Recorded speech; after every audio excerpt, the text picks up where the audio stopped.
everybody, welcome to part 2 of my Enterprise E build. In this part, we're going to start out by looking at photo reference and how I handle that. And photo reference is pretty important if you want your model to be accurate, so I'll show you my trick on doing photo reference. Then we're going to look at a little trick I learned on how to clean up some micro crystal clear glue. So if you're doing windows or using it as an adhesive, sometimes you might get a little too much glue on there or in spots where you don't want it, and it's actually pretty easy to clean, but I'll show you a little trick that I use to do that.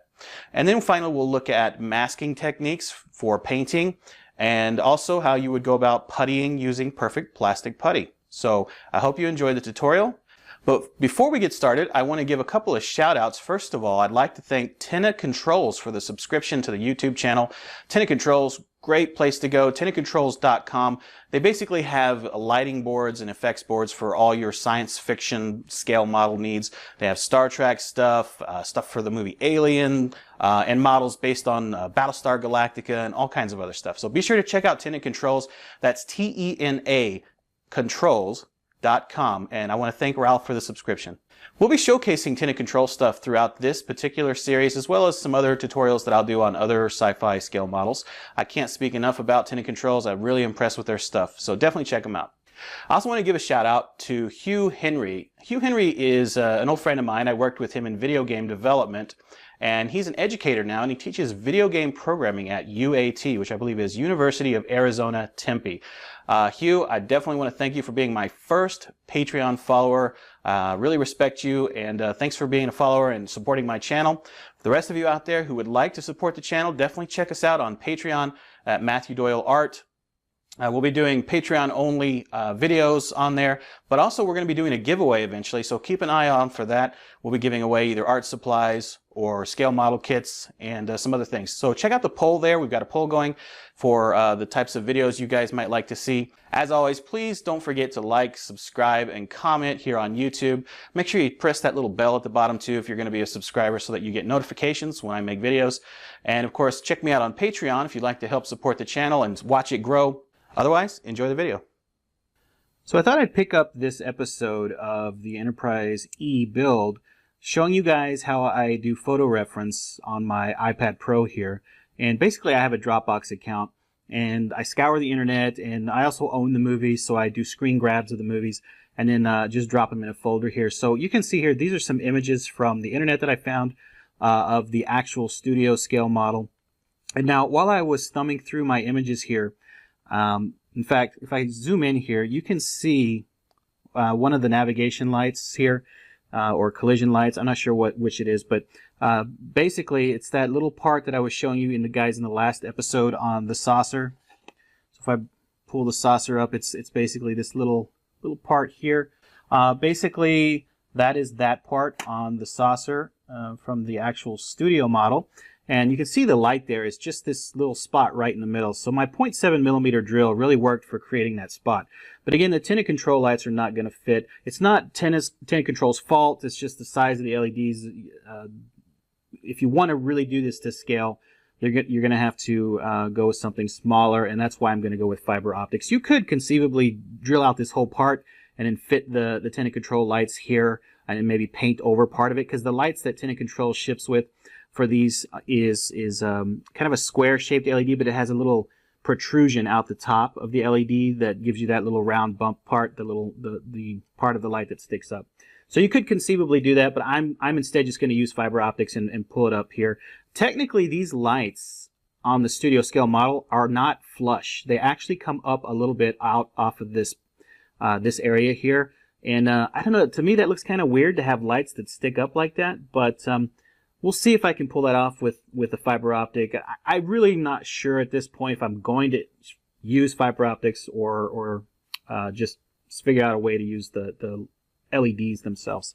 But anyway, also when I was flipping through my images, I realized I may have made a mistake on the spotlight that lights the registry numbers. So if you see here, this is a screen grab from the movie. It's not one of the better screen grabs, but you can see the spotlight right there, and it's kind of hard to tell if it's on this first deck or if it's on the next deck up because of the darkness.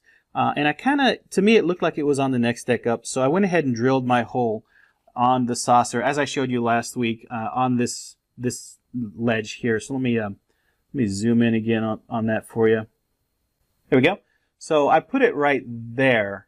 And after looking at some of the Nemesis picture, I realized the light is actually on this first tier where these windows are drilled out, and it's right above those windows. So let's flip through some more images here so you can see what I'm talking about. Oh, by the way, here is, let's zoom in, get my focus going. Here is the light that I was talking about in the last episode that is behind the bridge. You'll notice it's not on the bridge. Some people do it on the bridge, but the reality is this is the studio model, and the light is actually behind the bridge, so right in between those windows. And obviously on a tiny model like this, 1400, that hole was really hard to do. So I kind of had to compromise, and it is slightly on the bridge, but it is partly on just behind it. So I think it achieves the effect that I'm going for anyway. All right. Let's get to the images. Oh, and another thing I'm going to be doing, and I'll show you guys this on camera, is I'm going to be, you'll notice at the shuttle bay, there are some little floodlights here underneath this outcrop, this part that sticks out, and that kind of shine down on the hangar bay doors. And I am going to be doing that with some very tiny SMDs. The same SMDs I'm using for the floodlight on the registry numbers. All right, let's see if we can find these Nemesis shots. Getting close here. Here we go. So here is the shot from Nemesis, a beauty shot of the Enterprise early in the movie as it's moving forward in space. And you can see there is the floodlight for the registry numbers, and it's right there, literally on the very top of this first tier. Now this is kind of confusing. I don't know what this part is here. It's hard to see it in any of the other screenshots, and it's not on the plastic model. So I thought maybe that would have been the spotlight at first, but it really does look like this is it, that it's coming off of that first tier at the very top. And sure enough, I dug a little deeper on the Nemesis movie, and I found another shot. Here we go. And this is clearly that's the floodlight. So it's right above those windows, shining down on the registry numbers. So it's definitely in this spot. So it turns out that I put mine in the wrong spot. So I'm going to have to move it down. I'm going to drill a new hole right above those windows, and I'm going to have to rip out the old SMD. Fortunately, they're not real expensive. So I'll just put in a new one there and have to re-aim it and glue it in place. But anyway, that's why you want to have photo reference. And sometimes when you think you've got it right, always go back and double check your photo reference, because you never know, you might have made a mistake. Better to measure twice and cut once, right? So, cool. So last time we talked about these impulse grills, and I wanted to point something out before I begin masking this one off as well and trying to correct the light bleed. You may notice this shows up really well on the camera, so it looks a little bit splotchy, and that is because the type of glue I used to glue the photo etch part to the polystyrene of the model. What I used was crystal clear. That's a mouthful. Micro crystal clear. Let me show you that. So this is micro crystal clear, and it's usually used for creating windows. It can also be used as an adhesive, and a lot of people recommend using this or Elmer's glue or PVA for gluing over clear parts.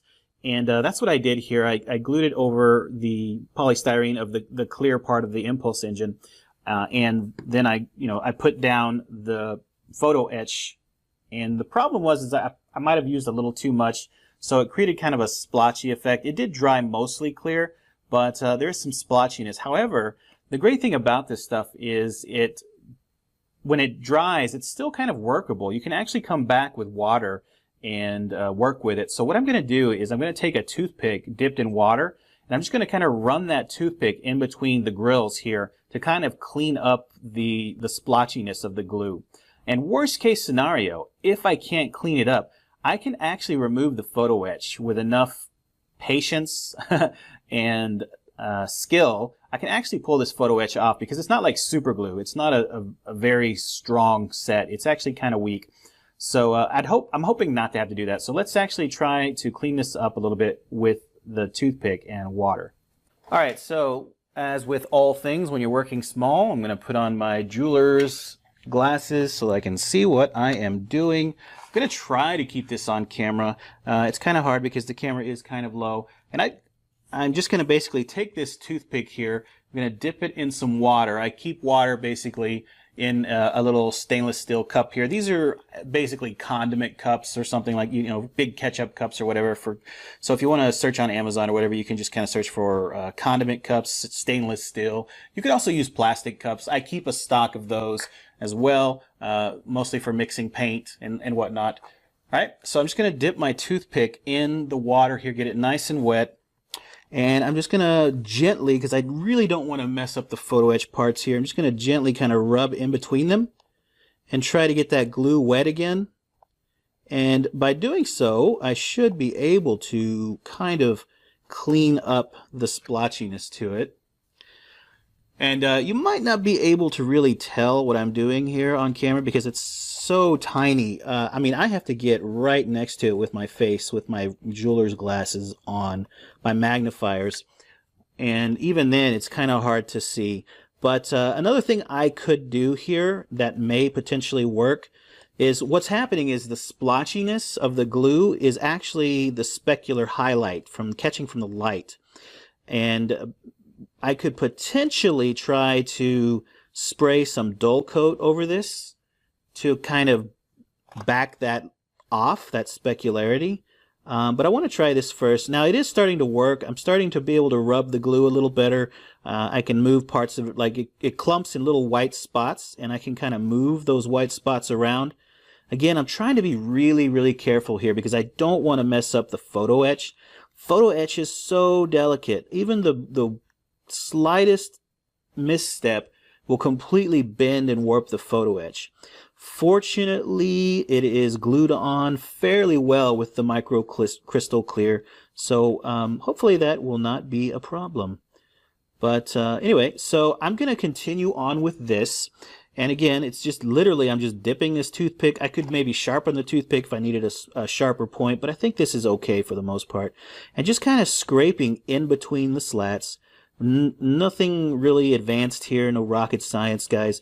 Just trying to clean it up a little bit, because ultimately I want as clean of a look as I can possibly get. I hate it when my paint jobs look splotchy or anything like that. But we'll see. So I'm going to let this dry, and then we'll come back and look at it and see if I made a difference. The thing is it might not work on the first attempt. I might have to try this many, many times until I can get it nice and clean. Alright guys, so after a few minutes of working with it with the toothpick and the water, it's kind of hard to see on camera, but it looks a lot cleaner, a lot less splotchy. And sometimes I worked with it very wet and to get it really moving. And then sometimes I would just work with the toothpick. You know, I'd wipe it off with some paper towel, and then the kind that you would buy for in your garage, like mechanics style paper towel, and wipe it off, and then just use the dry toothpick. So now it's still got a little splotchiness in some spots, but overall it's a lot better than it was. It looks a lot better in person. I know the camera picks up a lot of flaws that I can't actually see as much with the naked eye. I'm going to explain to you how to create a mask, and there's a lot of ways you could do this. We could take some scissors or an X-Acto knife and tape and slowly but surely cut the mask out exactly to shape here. We could cut out pieces and cover up just one side, then cover another side, then another side until we've got the whole thing masked off. We could also use the photo etch itself as a template, but in this case I wouldn't be able to do that because I've already glued the photo etch onto the part here. So another technique would be to use something like tracing paper or some kind of really thin, clear sheet of paper, and then create your own template. So we could take this tracing paper and then place it down over the part to be masked off and just kind of trace in the shape. So if I were to do that with this Sharpie pen here, just draw it in. And you want to do this as accurately as possible, but it doesn't have to be absolutely perfect. That looks pretty good. And now I can take an X-Acto knife or a pair of scissors and just cut that out. I'll go ahead and use my X-Acto knife here. Get it nice and sharp and tight on there.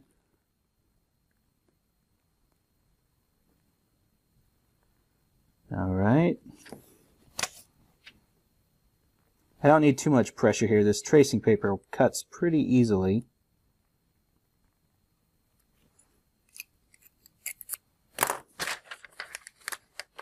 Okay, so there's my template. Now I can use that template basically anytime to create the shape that I need using masking tape. Now you'll notice here it's almost exactly right. So now at this point I can just come in and draw with my Sharpie where the masking, where the shape, the template is not perfect. I'll just hold it down with one finger, make a mark, and then do the same thing on the other side. Hold it down, make a mark. And in this case, I can kind of just push all the way in there and create a line all the way across. Now just one more cut and I'll have a perfect template.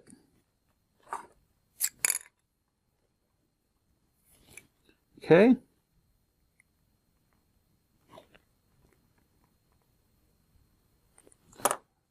All right. And so now if I put it back in there, there we go. Nice template for masking this off. Then I'm just going to put some tape down on the mat here. All right, now before we use this template to cut our shape off of the tape, make sure, of course, that it is in the correct direction. So we want it to be in this direction so that it matches up with the shape here. If I were to flip it, it would be great for this side, but obviously I need this side. And the fact is the tape is obviously not two-sided. The sticky part is on one side, so you don't want to accidentally cut the reverse because you can't flip the tape, right? So rather than cut right into the tape right out of the gate here, I'm going to use my Sharpie pen to draw the template. Just being careful not to let it move as I trace it.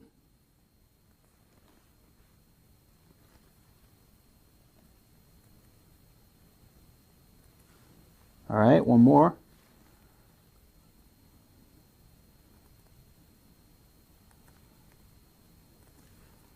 All right, so there's my shape. I can use my X-Acto knife to cut that out now.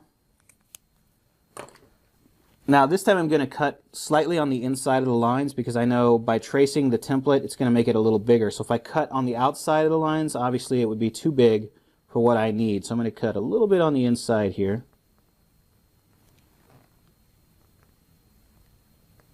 Being very careful. We don't want to accidentally go in too far. Don't want a wavy line. You could use a straight edge here to help if you're not you don't have a very steady hand. I have a pretty steady hand. I've been doing this kind of stuff for a long time. I'm very good at drawing straight lines. So, all right. So there's my little piece of masking tape. Just pull that up with an X-Acto knife or tweezers. Just pull up one corner and it's ready to go. So there we go. Now I can just put that on top of my my impulse engines here. Try to line it up pretty good there. And if I have trouble putting it down, I just bring in my tweezers and that will help me tremendously because the tweezers are not as big as my fingers, obviously. And there we go. And then of course I have my template, and then I can save that template for next time. All right, so now that we've got this masked off pretty well, there's one last thing I'm going to show you, and that is how to putty around this masking tape. You want to do this very carefully because the masking tape is not very strong, so it's easy for the putty to get up under the masking tape. What I'm going to do is I'm going to use some perfect plastic putty, which I talked about earlier in the first video, and then I've got a syringe here, and these are easy to find on Amazon or eBay. These are just really small 5 milliliter syringes, and I think that's right, milliliters. Anyway, little syringe, no big deal, small needle. And what you can do with this perfect plastic putty is actually squirt some into the syringe. So let's go ahead and do some of that. Not a lot, because I don't plan to use a lot. And this is not absolutely necessary. You could just paddle some out with your sculpting tool or your finger. But I'm going to use a syringe here. See if I can find my sculpting tool. All right, so here's my little Games Workshop sculpting tool, and I'll provide a link to where you can get this, but it's basically from Games Workshop. I think you can probably get them on Amazon as well. All right, so I'm going to just push the plunger inside of my syringe here, which will obviously push down the putty. And just for a quick test, bring some paper towel over here, and you'll see that it comes right out in a string form. So good for doing really detailed stuff. All right, so what I'm going to do now is I'm just going to basically squirt some around the edges here of the masking tape, just ever so gently, creating a bead, kind of like if you were caulking a gap on, if you've ever done any kind of interior painting or anything like that in your home. It's very similar here. We're just basically caulking the edge here. And remember, the reason why we're doing this is because there's a light leak here from the photo etch not going all the way to the edge. And I don't necessarily think that that's Paragraphic's fault, but you know, it's just one of those things you have to deal with sometimes. All right, so just kind of also use the needle tip itself if you need to push the masking tape down to make sure it's down, or to kind of spread the putty around. Okay, so that's pretty good. And now I can come back in here and use my tool here to kind of spread that out. Let me bring the camera a little closer so you can see the motions I'm using. All right, so this is another one of those situations where I'm going to have to put on my magnifier. And hopefully I can get in here. The camera's really close. By the way, I'm using a GoPro Hero 3, in case you're wondering what kind of camera I'm using. And there's no zoom lens on that. So that's why I'm having to bring the camera in closer. Okay, so you can see here what I'm doing is I'm just really gently kind of patting the putty down a little bit and trying to go away from the tape as much as possible. And then I just want a kind of a flat surface here. So I'm not trying to make it look pretty. Just trying to flatten it out a little bit without going under the tape. There might be some that goes under the tape, but you see here the tape is kind of popping up there, so I need to be really careful. But I can always clean that off underneath if need be. I can sand it later very gently using some wet sandpaper. Okay, and there's a little too much here, so I'm going to wipe it off of my tool and just scrape some of it away.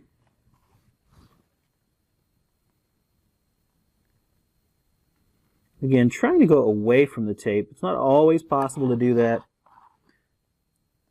Just trying to minimize as much as I can of having the putty go under the tape.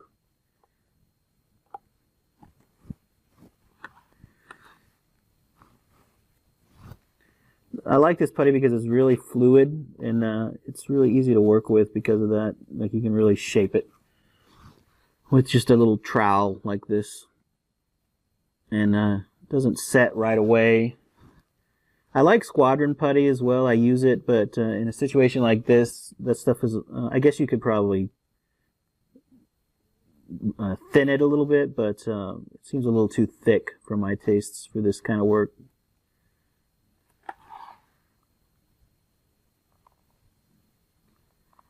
Again, just pulling away the excess, and that way I don't have as much to sand when I'm ready for that part. I really hate sanding. It's my least favorite thing to do. Alright, so I think that's good enough. Most of the excess has been wiped away. It's fairly flat. And now we just need to let it dry, and then we'll come back and sand it later. So, alright, so there you go. Hey, thanks for watching my video. Be sure to like, subscribe, and comment to support the channel. Also, if you'd like to keep this channel going, be sure to check me out on Patreon in the link below the video. Finally, you can check out some of the products I used in this video below, again, in the description on YouTube. You'll find links to Amazon where you can check those products out for yourself. So also follow me on Twitter at Matthew Doyle Art. You can post comments and questions, and you might actually get those comments and questions read on the next video. So thanks for watching, and we'll see you next time.